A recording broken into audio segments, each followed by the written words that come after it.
Hello, everyone. Hello, hello. Come on in the Zoom room. We have Sharifa waiting. This is our final conversation about the book, and you don't want to miss Sharifa. She's a very good friend, and you just need to hear from her and just how we're connected. Everyone I brought on, we're connected in some way, somehow, and I love that you get to meet my friends. And so I'm so excited for you to meet her. So come on the Zoom room, come on in and join us, and stay for a while. You'll learn a thing or two. So I'll just share. Please share this live so other people can join us. We're live on Facebook and where else are we live? We're live just about everywhere. So share it with other people so they can know that we are here. So I'll give you all a second to join in. To join in. So share it. We have three people waiting, and let's see who's on Instagram. We have a couple of people on Instagram. Thank you, Instagrammers, for joining us.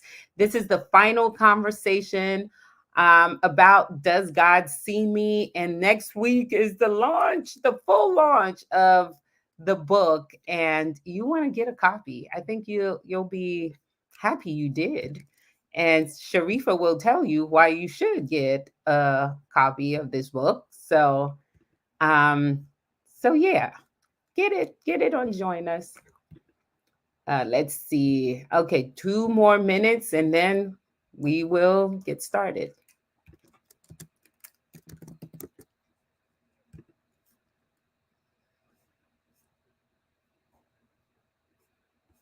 Okay, sharing it to some friends and some groups, sharing it to some folks.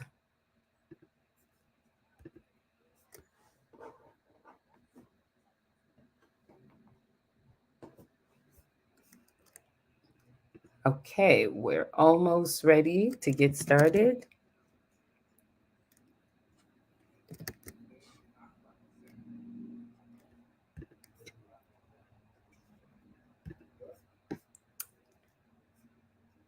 Okay.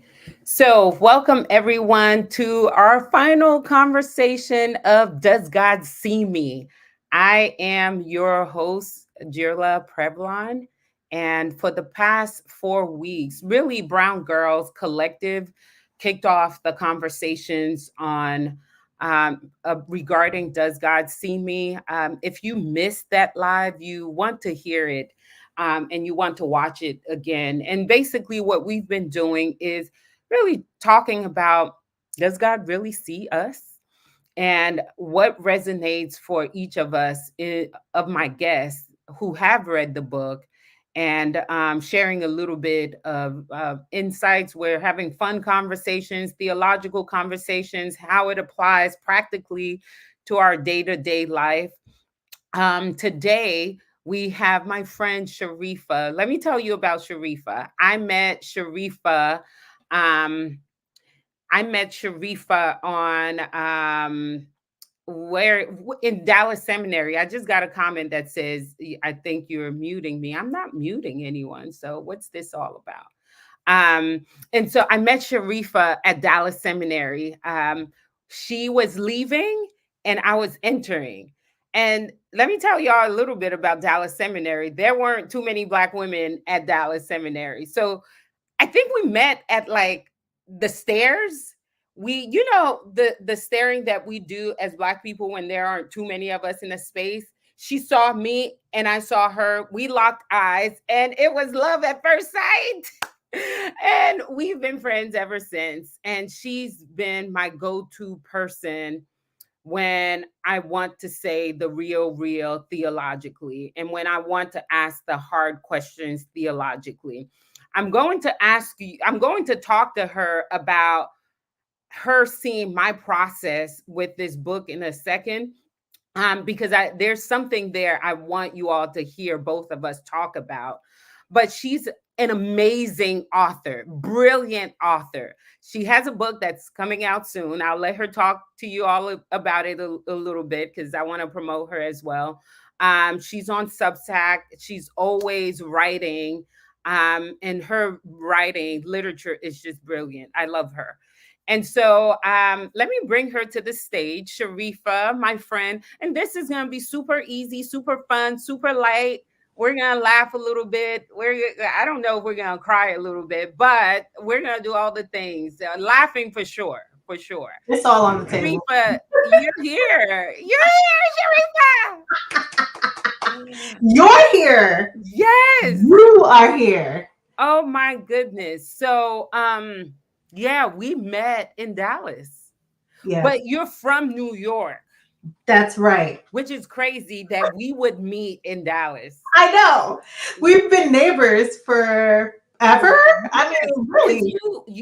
you lived in Jersey for a little bit too. Yes, I did. Whenever I was in West Orange, New Jersey, and then I was in North Bergen, New Jersey, and I didn't meet you then. I And I went know. to visit Rutgers, but I think I'm a little older than you. I want to say I'm a No, little. you're not. Are you 1975? Yes. Yes, I'm 75 too. So I missed you at Rutgers too, because You I went to missed me at Rutgers. Rutgers. You went to Rutgers? I went to Rutgers for prospective students weekend. Oh man, you could have been part of the crew. We could have been girls forever, but you know what? I think we would have been. We would have been. Anyways, Everything in its time, right? we need to get into so tell our audience a little bit more about you, what you're doing, what you're working on, who are you, and how brilliant you are theologically and all of that. So Um, I'm so brilliant that I'm still trying to figure out where I exactly. work. I needed to make you a little embarrassed. Okay, wait. Some people on Instagram are saying hi. Hey nephew, my nephew saying hi. Jen Mays is, she had the little smiley faces. Facebook, we have some fans on Facebook. Well, you have all the fans on Facebook, so we have some folks saying hello as well. So, tell us a little bit about you and who you are, what you're working on, and what's your passion. Okay, well, who am I? This is such a vast question, but Yeah. um, I think that on the cellular level, I'm a curious person, and I have always felt a connection to God. I haven't always understood it, and I think it's just an evolving uh, study, and not just study, but embodiment for me. Yeah. So that's what drove me to go to seminary instead of law school. Yeah. Because, You wanted to go to law school too? girl, yes. Yes. I tell everyone if I had to go back in time, I probably would go to law school first and then maybe seminary. Yeah, I wonder. I don't know. That's neither here nor there. Right, Because right, I just right. met all the most unhappy lawyers before making my Mm. decision, and I was just like, why are the only happy lawyers the ones who are no longer practicing? Oh So my gosh. I don't think it was my Maybe God saved us. listen. So we can talk about seminary and the lessons of seminary. Right, right. But basically, I'm a curious person, and right now my primary vehicle of processing is through words. It's through writing. Yes. So Yes. yeah, and I'm also a wife and a mother as well. Yeah, that's awesome. Yeah, you have two beautiful boys I and your do. husband, and But yeah. before I talk more about me, can we just talk about you for a second, because this is really um, a sacred time. Hmm. This book is a long time coming. I am really Yes. proud of you. Oh, thank you, Sharifa. have persevered. You have a story that is worth telling. Yeah. And I guess this is kind of a way to talk about why people should get this book. Yeah. I want to give you your flowers because Yeah. I'm very proud of you. Oh, thank you, Shaw. Oh Absolutely. my gosh. I listen. So I think Thank also on a macro level, representation matters. yes.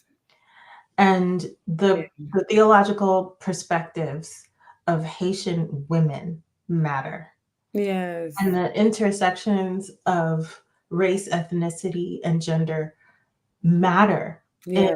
contextualizing the Bible and Right. in finding ways for us to heal communally. Yeah. And so let's just, I mean, I guess I'm just getting into it because No, this is good. This is good.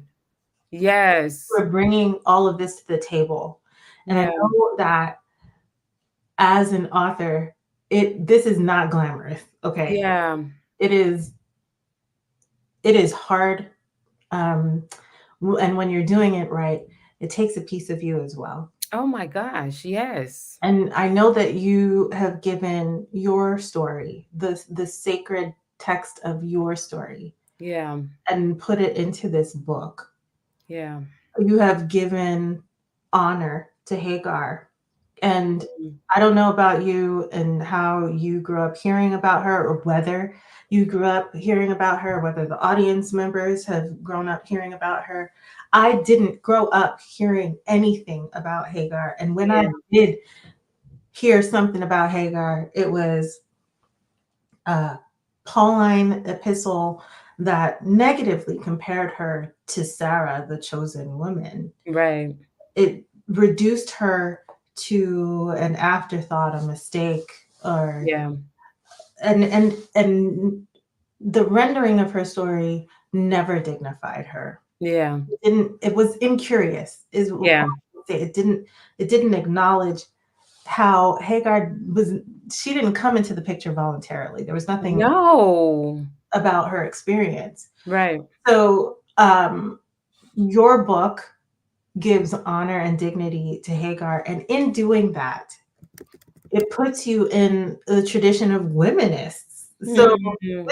this is a tenet of womanism. Yes. Go back to the text to look at it not only in the context of the Bible, but in the context of what it is to be a Black woman, or to be a member of a marginalized group of people, and what that treatment, what that identity ends up, um, how God interacts with that identity versus how people Yes. or popular culture do.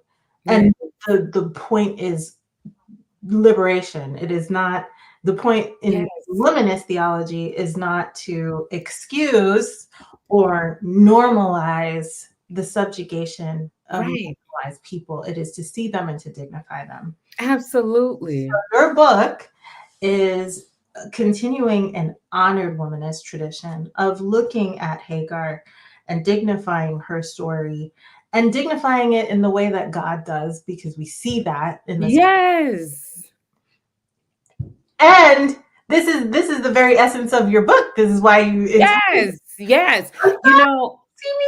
Go ahead, because I'm it, like, the thing is about womanism, you can't do the work that I do and hold to an ethics that hold women in bondage, right?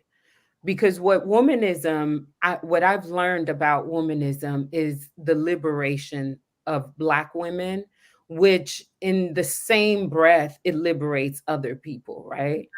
And so, with the work that I've done around the world, I mean, Sharifa, you've heard some of the stories of women that I've heard abused and domestic violence, and how they've been left by the wayside, and how they've been mistreated and neglected and rejected and all the stuff. I'm like, you can't do that work and still hold on to the ethic of wanting to enslave and keep women bound.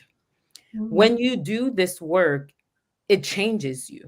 Yes. When you go into the lives of people and sit with people and engage with people and hear their pain and really sit with their pain and hold space for them to kind of be born again in a new way, it changes you. You no longer can, you can't come back to the text and read it the same. I can't read the text the same without hearing the pain of my people. Yes. I can't read the text without seeing trauma and without asking God this question. Now, the questions, Sharifa. I remember the night when I texted you and my editor was like, you need to change the title. And I'm freaking out because I'm like, I like the title. God sees me, the Yeah. God that sees me. And I'm Yeah. like, Sharifa, I like it. And I think you were driving somewhere on a road trip with your family and you're Yeah. texting me, different combinations of how we can, you know, come up with a new title. And Right. I'm like, I don't know what to do. And you're just spewing, different combinations of how we can name this book. Yes. I remember that. I know. And that just stayed with me because I'm like, oh my God, what am I gonna do? And when it finally came upon me, Trisha should have been in this conversation because I texted Trisha too, and I was like, no, we were having a conversation the next day, and I'm like, I'm stuck. I Mm. don't know what to name this book. And she's like, well, what are you thinking? And I'm like, well, I'm thinking it might be a question, Trisha. And she's like, well, she's therapizing me. Yeah. We And came she's up. like, well, why are you uncomfortable with it being a question? And I'm like, I don't know. Can you name a book a question? Can you do that? Is that allowed? And she's like, I think this is more of an emotional thing for you than it is an actual like literary thing, right? Yeah. And I'm like, I don't know what my editor will say. They probably will be mad at me. And when I sent you the title I was thinking of, I should have read the text for the audience. And you said something to the fact that this question goes deep into some of the struggles I have theologically. Like it touches Yeah. on the tension that you have internally. So tell me a little bit about that when you first got that text from me with the title. Yes. Well, Yes. we could talk about that from the angle of stress versus like the angle of that question. I Yes. but let's just talk about that. I think that question is essential. Yes. What the answer is will determine the hope or despair of our present and our future, right? Yeah. And so I think you landed on a wonderful title because the this is a question that everyone who is seeking God asks. And it's a question that some of us, and I can only speak for myself, when I look around and I see the people who are thriving and I see the people who are prospering Yes. and I see the systems that are prevailing and I see my community uh, and the preponderance of premature death, Mm, of chronic illness, of over incarceration and over policing. And I mm-hmm. see domestic violence and intraracial violence. When Mm-hmm. I see um, the perseverance of poverty, Yes. I have to Mhm. ask: does, Yeah. does God see me? Does God see us? So I mean, it's the crux of just the lamentation of being a Black woman in America.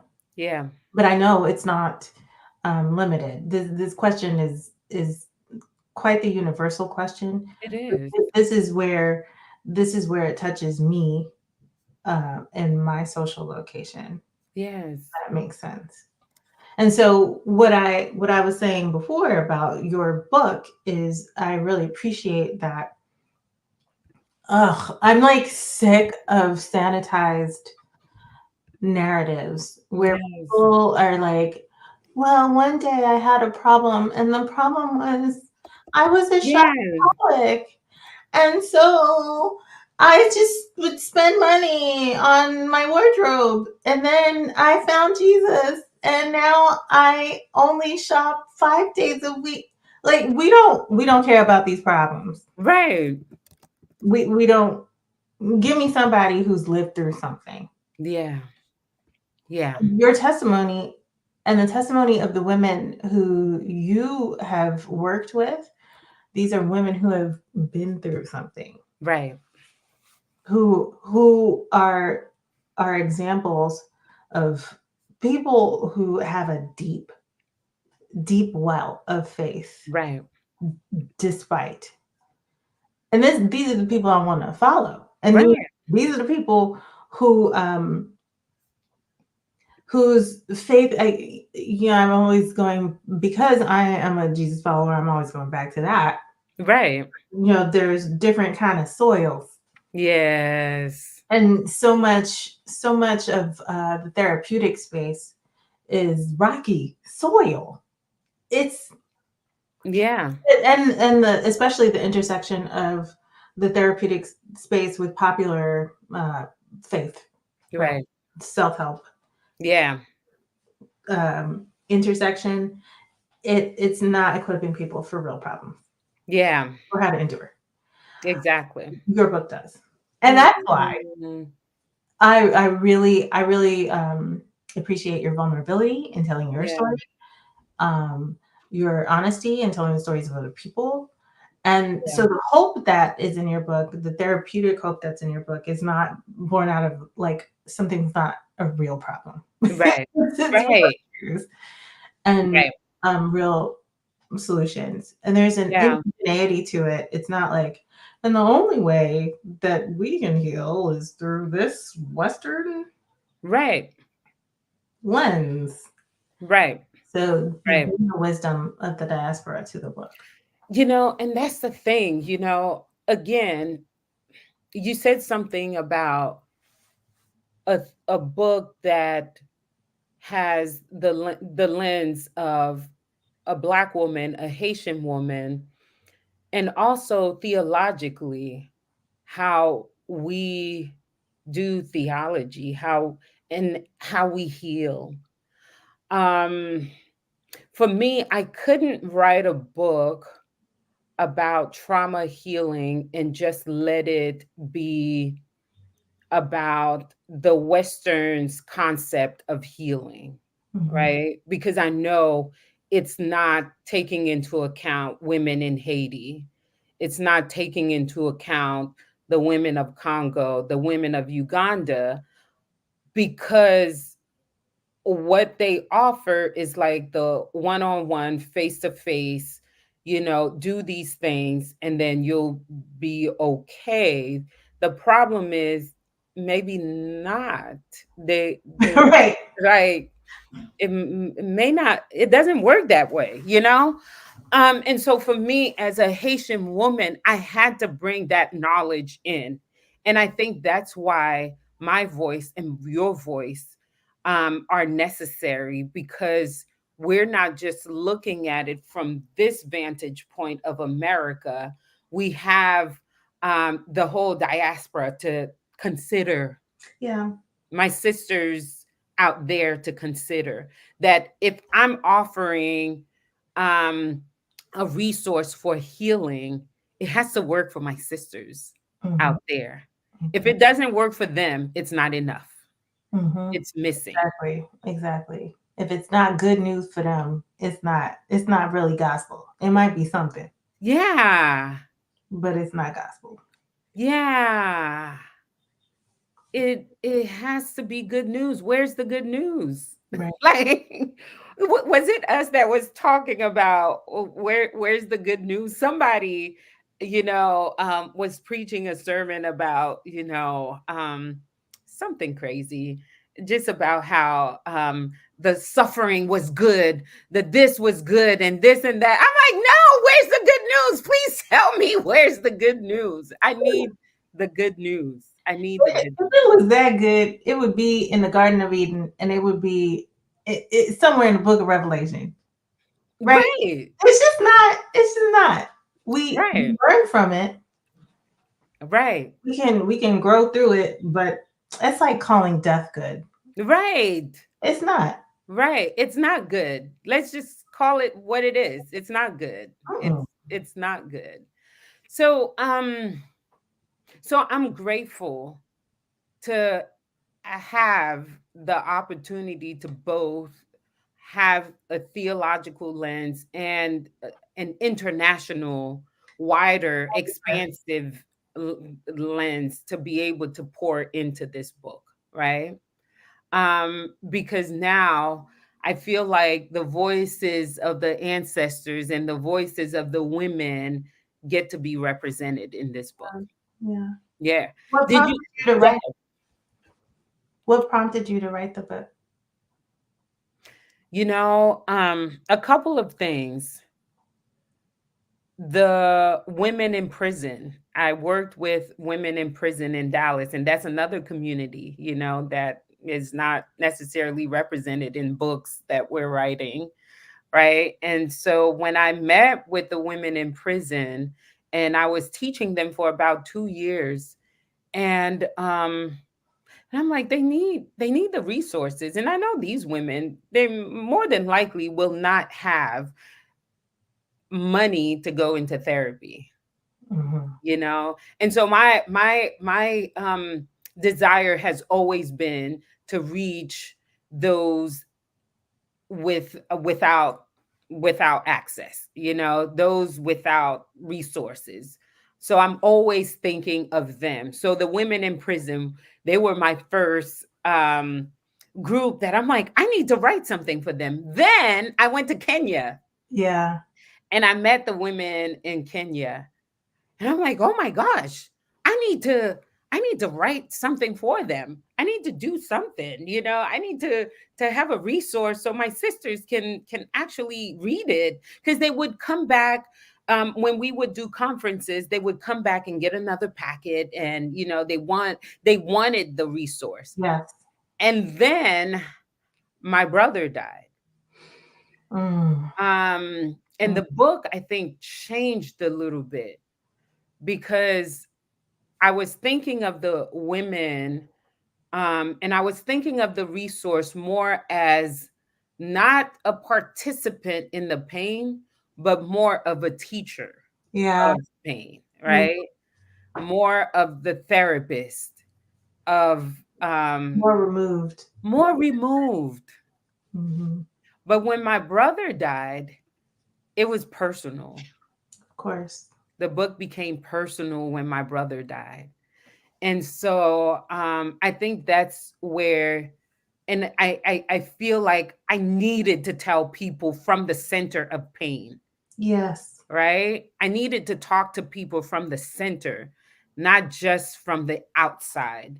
A lot of people write books from the outside of the work they've done, but I don't know, it wasn't as much of credibility as much as it was just the right thing to do, It was you know? authenticity, maybe. Yeah. Like it was Yeah. true to where you are. Yeah. Yeah.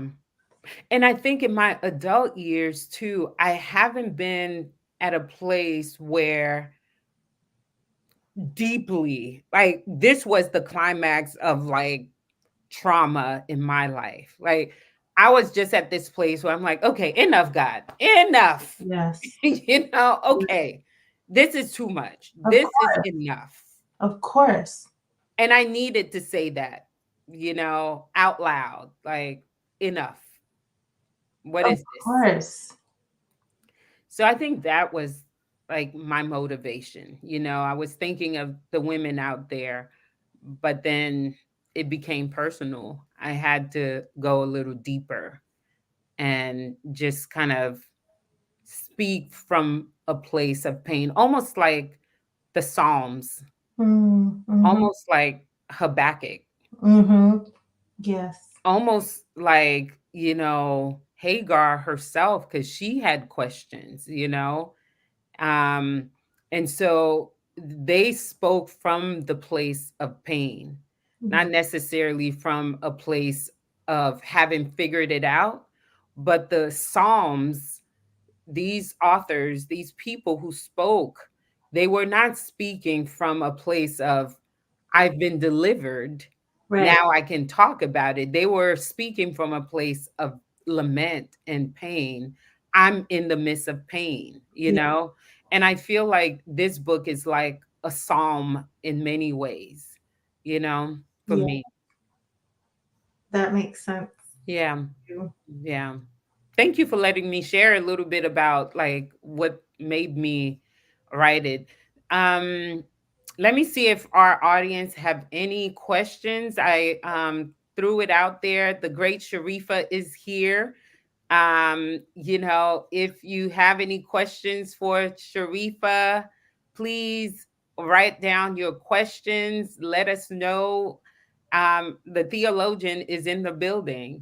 So Two are in the yes, room. ask the question. Ask questions of her. She would be delighted to kind of respond. I guess I don't know. Oh, yeah. Um, so yeah. So what else? So what else drew? What else did you connect with in the book? Did you connect with any aspect of it? I think that the book. Okay, so I'm in process, just like you were talking about just now. And I think the book asks that your eyes are all over the place. Yeah, my Facebook just did something. I'm like, what's happening here? Okay, so I'm just like, do I? No, you go. You go. Go ahead. Um, You so go. there's an essential question that for me right now in process, and can God bring healing to the trauma that I have experienced? And Mm, that is, uh, I think, an essential question yeah. that Mm, is central to anyone's experience who is burdened by trauma. And um, as you know, trauma doesn't have a past or future. It's just so embedded in, yeah. it feels like the present. And Yes. it is, it can be just absolutely overwhelming, and Mhm. also um, a cause for despair. Yeah. So I appreciate just the hopeful lens that you give the reader, because I'm such an Eeyore. I don't know if people know Winnie the Pooh, but like, just I can hang out in the melancholy of things and be like, well, maybe it won't ever Mhm. get The better. ship is sinking. The ship is sinking. Right. And I'm just like, why bother? Why bother to find a piece of driftwood, because death is imminent, isn't it? So Yeah. so that is, I mean, that your ability, and I'm like being like, uh I'm being very obscure and vague on purpose, because people need to just buy the book to get details. But like, your perspective gives a tangible hope. Mhm. And that, I mean, that is the stuff of life. Yeah. Oh my goodness, there's a ticker. Yeah, you see the ticker? Look at that. Buy the book today on Amazon, guys. Okay, you see the ticker? If you haven't pre-ordered, why? Go Right. ahead and do Yeah. it. You know what, Sharifa? Okay, true story, honest. Real talk here, real talk. Um, I think our concept of healing on this side of heaven can sometimes be too black and white. Mm, You know, we're hurting, we're healed, and we're done. We're and it's over. You know, there are times that I feel like an imposter because mm. I ask the question, does God see me? And I keep asking the question, Right. you know, I keep asking the question. And Talk I'm more going, about that. yeah, I think it's a because we're on this side of heaven and trauma is not going to end, you know, just like that, you know, with a prayer or even with just strategies or whatnot. It's a question that we must continue to ask. It's a lament question. Mm-hmm. Um, and it's a question that I continue to ask, right? Mm-hmm. And I think and I know that trauma healing, as great as some of the strategies are, we do EMDR and so on and so forth. On this side of things, we're going to keep going up and down, up and down. Yeah. And so I hope my book helps us as we're going in the up and down. There are some days we need a little bit of hope to hold on for one more day. Mm-hmm. And there are some days we need to go back to chapter 7 and do some more lament because we need to cry out to God because it's painful. And there are some days we need to go to joy because if we don't express some joy, we're going to die, right? And I hope my people don't see my book as a black and white end all be all, but it's a book to help us through the different cycles Right. of pain and suffering and the need to find hope and the need to find joy and the need to keep going back around the circle, right? And so sometimes I'm like, I hope people don't think just because I wrote the book, it's done, it's said and done, and we're healed, and now let's go to heaven. But we're on a journey. Mm-hmm. We're on a journey, and sometimes it's okay to be Eeyore and be like, this the ship is sinking. I don't see any hope. Does God see me? And there are some days we need to be reminded of hope that God is still on the throne and and God will make everything right. And maybe that little bit of hope is what we need to cause us to keep going one more day, Yeah. right? And Yeah. that's what it did for me writing the book is like I just needed a little bit of hope to keep going one more day. But the pain is still here. The pain of losing my brother, the pain of my childhood, you know, it's still inside and I lament it. I continue to lament those things, right? But there's also hope and joy. Right. I think you bring up such a good point. And I think that there are not so much traditions, but people who might say if you ask a question like that, it's because of a lack of faith, Right. or it's because of spiritual immaturity. Um, and we want to release people from that bondage. And your Right. your book as a question is more, it's even more potent to me just thinking about that, because to communicate with God is to have faith. Yes. To take the question to God is a demonstration of faith. Yes. So and I think what your book does is it legitimizes the question as also a form of conversation. Yeah. Lament, the anger, the sadness is still being in the presence of God with those things. Yes. That is also faith. Absolutely. Absolutely. And I'm glad you brought that point up, that if we are serious about our relationship with God, then we need to do relational things with God. I can't even imagine not being able to ask my husband hard questions. You, I mean, any like your friend, your sibling, Right. I only come to you in joy and Right. Can joy. you imagine?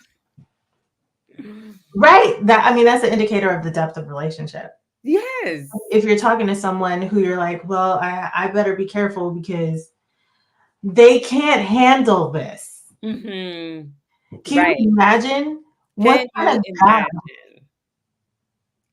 what kind of God Can would you? that be if he would be offended, or if God was just like, I can't handle this grief. Right. How fragile? How fragile is this God? Yeah, this is not a God that we want to give our devotion and worship to, Right. right? And then we have the person of Jesus, once again, who is suffering on the cross as he's there crucified. He cries out, my God, why have you forsaken me?" That is Right. the psalm that he chooses to quote in his agony. Yeah. This is the Son of God Right. asking a question, feeling Feeling the abandoned. feelings. Yes. This is one who knew no sin, right? Yes. So if Jesus is suffering and Jesus asks this question, and nobody knows the Father better than the And Son, the son. then I and we should feel liberated to ask these questions as well. This is just a Absolutely. normal part of relationship. Absolutely. Absolutely. Thank you, Sharifa. Your voice um throughout the process of writing this book was so encouraging for me, because um in some way I wanted to know, I wanted my sisters to wink at me and like, okay, you're, yes, I didn't want to write something that my sisters couldn't read Yeah, and couldn't relate to. And I'm like, I want to produce something that my sisters will feel seen. And so, because so often when we're reading these books, we're not really thought of, right? The Christian publishing world is not really about us, and I really wanted to write something that my sisters could resonate with. yeah, And so that's why I kept leaning on you and leaning on my sisters, because I'm like, I want you to feel heard, to feel validated, to feel seen in the book. yeah. And so I'm like, am I heading in the right direction? You did it, girl. You Yeah. you achieved it, and I mean, you have nothing to thank me for. First of all, you did so much work, Hmm. and you not only did the work, but you persevered. Yeah. And yours is a book that deserves to be written. Yeah. You are one whose voice deserves to take up space, Thank you. and we need more. You Yeah. know, we're not nowhere near the point where we could be like, oh, should I even, do I even have anything to say? We're nowhere Yeah. near that point. Right. Right.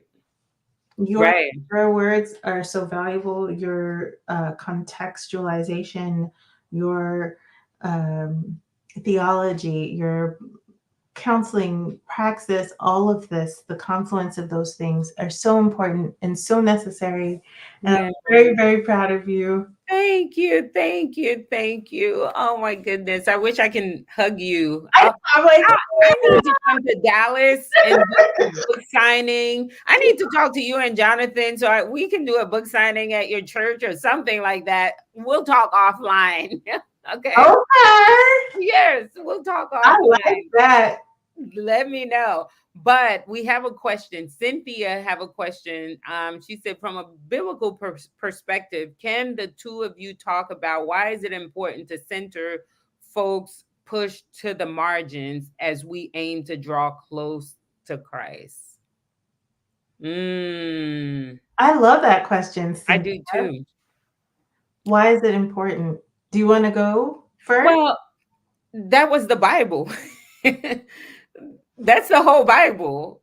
The Bible was about a bunch of folks who were pushed to the margins and they were crying out to God for help, for rescue, to deliver them. That's the whole Bible. And Yeah. I think there's something meaningful about a Bible written about a group of people, you know, in the margins, on the margins, Mm, right? And I think it continues to speak the message about God's desire and God's love for those that are downtrodden, mhm, those that are traumatized, mhm, those that are in prison, those that are abused. God's heart is to see them flourish, is to see them receive peace, shalom, healing. And so it's important for us to continue to talk about this message for healing. Jesus came for them, for us, for mhm. those of us who know that we're sick, That's right. right? And so I believe when people in the margins have receive healing, receive wholeness, receive resources, are seen, and their cries are heard, that's the mark of a great society. Absolutely. That's the mark of a great society. I would agree. I I think that God has been pursuing us since he asked where Adam and Eve were in the garden. Yes. He is, I mean, I'm I'm using pronouns, but God is like God. Right. God has been doing that since the garden. Right. Shows up ultimately, and he God God now I'm like inarticulate, but like Jesus is the full representation of God, full representation. And so I need to look at what God is doing by looking at what Jesus is doing. And Jesus is not born in Rome. He is not Right. born to royalty. No. Announcement did not go to the powerful, Right. didn't even go to the religious leaders of Jerusalem, Yeah. shepherds, keeping watch over their flock by night. So even at the time of his birth, Yeah. a lowly place, to a young woman of no great means, was giving us confirmation that until the margins Yes. taken care of, the good news is not fully fulfilled. Yeah. He came to seek and save that which is lost. Right. He's looking for the sheep that's wandered away, Yeah. lost coin, the wayward son. It over and over we're seeing that, not just in the New Testament with Jesus, but also in the Old Testament with laws that say to take care of the foreigner, Yeah. to take time where you're not trying to just earn a buck, where you let the land stay uncultivated and depend on God. Right. where you let the poor glean, so you don't fully glean your crops and take it all for yourself. All for yourself. So you don't move boundary lines. And even if you do obtain land, you got jubilee happens, and you gotta forgive debts. Right. These are all things that are not keeping the poor poor, but Right. returning people back into society, honoring foreigners, Right.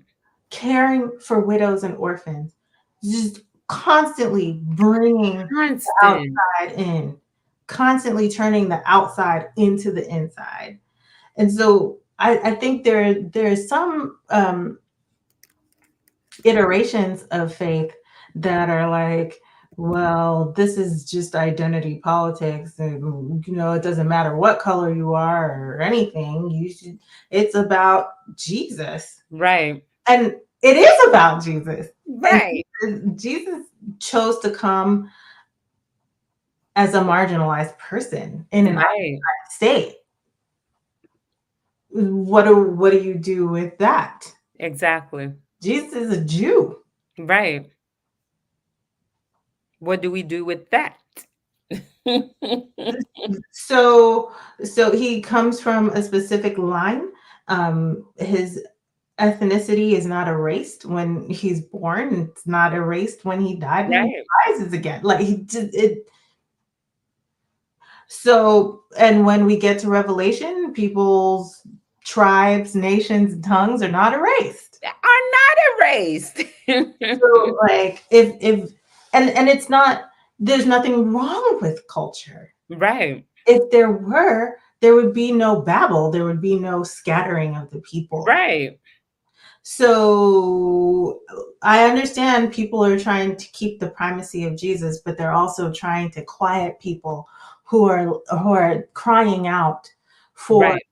for care, Right. for dignity. Not that they could bestow dignity, but to respect people and Exactly. respect where they come from. People are crying out, and some folks want to use Jesus to hush people. To silence them. That's and so they're like, well, that doesn't matter. We're all the same. We Right. don't all have the same experiences. We don't all come from the same place. We don't And all. it's so important to know that. That's right. And it's so important to know that. It's a good question, Cynthia. Yes. And and I think that's the thing of my book, that different people can engage with this book and see that we don't all have the same experiences. Not every 10-year-olds have the same experience. That's right. Not every last one of us have to deal with like so much pain and suffering. And as Christians, what do we do for all the 10-year-olds, Mm, who are crying in pain? Do we see them as Christians? What do we do to provide for them as Christians? Because we know that's the way of our maker, is to provide, is to hear, is to listen, is to cause people to flourish, to cause people to be free, to have enough, to have plenty. The example I've been and we're almost out of time. I've been teaching alongside the Haitian women on Zoom once a month, and we're actually meeting tomorrow. And we've been learning through the book of Ruth, mm-hmm, mm-hmm. and to see all the stuff that's going on, migration back and forth. They're moving in and out. And what strikes me about Ruth in the second chapter is that Ruth goes out to go and glean and beg, basically. Yep. She goes out and beg, and she says something to the fact of, I hope they'll be kind to me.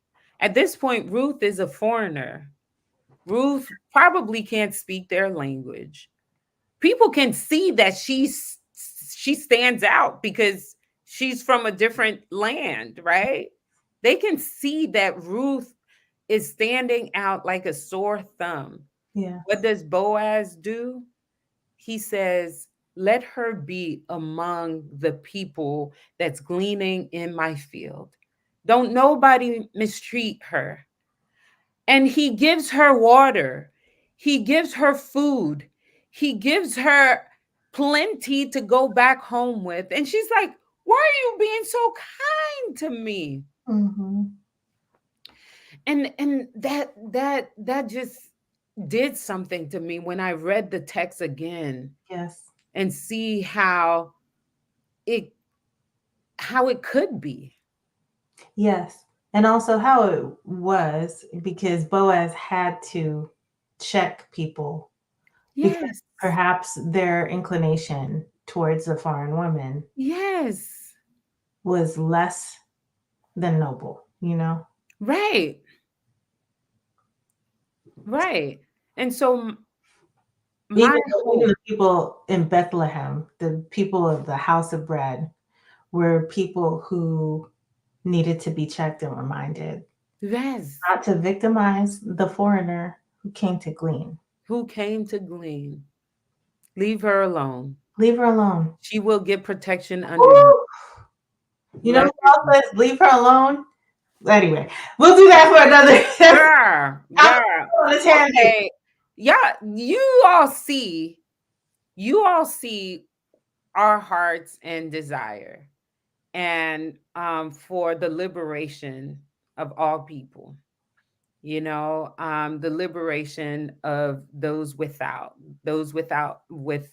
any access to resources.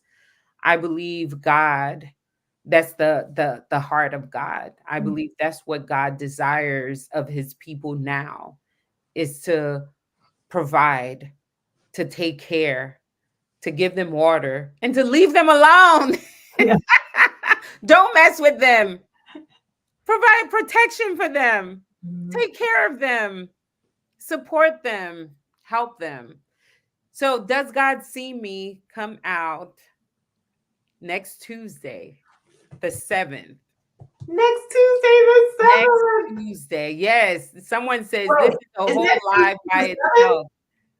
What happened? I thought next Tuesday was the 8th. Am I wrong? No, Tuesday's the 7th. Don't get me don't Oh, get because me today's Wednesday. today's Wednesday. Yes. Tuesday the 7th. Don't I listen was to like, wait, if Sharifa, anybody okay? would know it's you. So Yes, yes. Tuesday the 7th. Tuesday. Okay.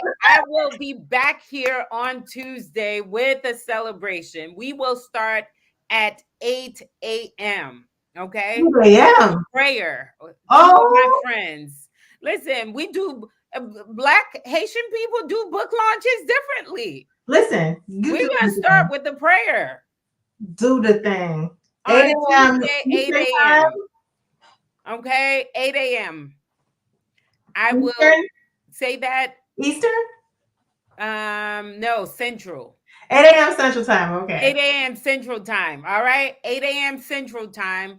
We're going to pray and we're going to have a word for our sisters around the world and what we desire, because we believe God sees them and we believe that God is our hope. God is our only hope. We cannot depend on the kings and rulers of this world. We can depend on the King of Kings and Lord of Lord. God is our hope. So on Tuesday, 8 Central, we will be back on this Zoom, on this live, to just pronounce a blessing over the book, that it may reach Yeah. my sisters around the world so they can feel seen and know that God sees them. So come back and join us on Tuesday. And then in the evening, I'll have something as well, just so we can just really launch this book out into the world for it to do what it needs to do for the people of God. Any last conversation, words that you want to share? Tell us real quick about your book, please. Okay, real quick, my book is called When We Talk to God. It'll be out next May. and Yes. a book of prayers for Black women. Oh my God. I already love it. Oh my gosh. Do you all hear this? So next May, I'm coming back on live with Sharifa next May so we can promote her book. Yes, but today When we're we going to talk, celebrate you, though. God. But today it's all about you. Yes, So next proud of you. May. Let's say a prayer over Sharifa for the writing process and all all the things in the publishing world. Okay, we will be back next May with Sharifa, but next Tuesday, 8 a.m. Central, we'll be back to just pray. Okay. All right. Thank you, Sharifa. I love you. I love you too. I appreciate you so much. You are my sister friend, and I just love you. I love you. Thank you for everything. Okay, bye everyone. We're Bye. gonna Thank you keep for saying I listening. love you here, and I love you all for watching. Thank you, Thank you for your Instagram, for time. being here. Thank you, YouTube, for watching. Jen says she's excited to get the book, and Holly was on live. Yes, look, she said my sisters. Hey, Holly. Who else? Hey, oh my goodness. I know she was on there. Tiffany says, I love you both. Chris Campbell, all of our seminary folks showed up. Oh my gosh. So Yeah. many theologians. Oh my goodness. Yes. Tiffany, that's another one. We'll have you come back on here. All right. I love you guys. Thank you for watching. We'll see you soon. Bye. Bye.